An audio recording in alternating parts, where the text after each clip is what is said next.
Ne cerem scuze 2 minute, 3 minute din partea lui Bercea Mondială. Ia-uzi! M-a pus viața la încercare, dar am rămas tot în picioare. Dar am rămas tot în picioare.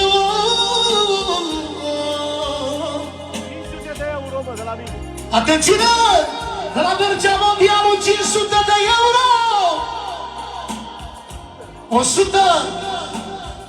200! 300! 400! 500 de euro! De la Bercea Mondială vedem toată lumea prezentă. Să rămână la familia lui. 2 vorbe atât. 2 vorbe atâta vrea.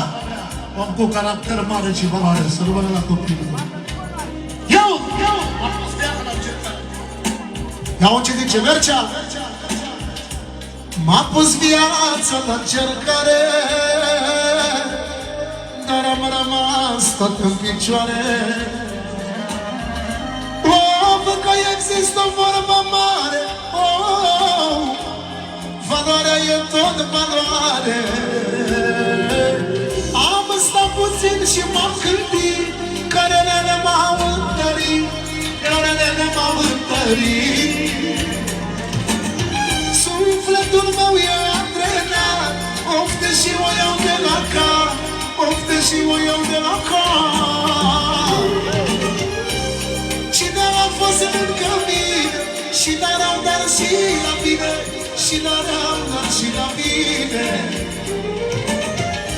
Nevestica mea Stella, s-audă toată lumea, a fost mereu lângă inima mea. S-audă și în ardealul unui Bercea Mondială,